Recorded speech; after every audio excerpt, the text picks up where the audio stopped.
আচ্ছা, প্রথম কথা হচ্ছে এখানে কয়েকটা জিনিস প্যারালালি চলছে। একটা হচ্ছে সংস্কার, একটা হচ্ছে নির্বাচনের একটা রোডম্যাপ, আরেকটা হচ্ছে বিচারের দাবি। যেহেতু এটা গণ অভ্যুত্থান পরবর্তী একটা সরকার, এখানে বারবার একটা জিনিস স্পষ্ট করা হয়েছে যে এই যে মর্মান্তিক হত্যাকাণ্ডগুলো হলো, শত শত শত শত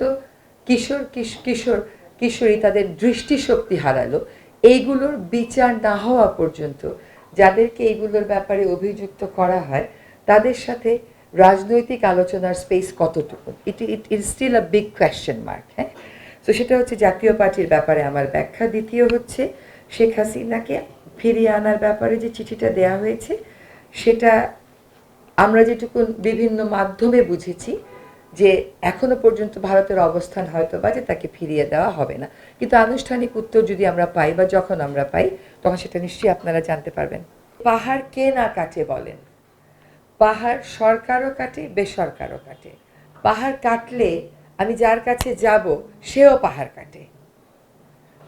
তো এইটাই হচ্ছে আমাদের বাস্তবতা। এখন আজকে যে স্লাইডগুলো দেখলাম, এইগুলো এবং অন্যান্য স্লাইডগুলো নিয়ে আসলে আমাদের জন্য জনমত তৈরি করাটা সহজ হবে যে এইভাবে করে যিনি ইন্ডাস্ট্রিটা করবার জন্য পাহাড়টা কেটে দিয়েছেন, তিনি ইন্ডাস্ট্রিটা পাহাড়টা রেখে করতে পারতেন কিনা সেটা বিবেচ্য আমাদের।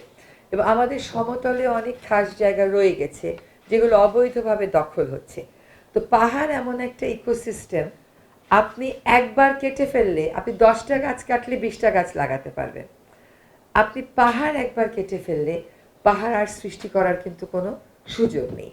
ফলে পাহাড় উন্নয়ন প্রকল্পের জন্য যতটা সম্ভব না কেটে চলা উচিত।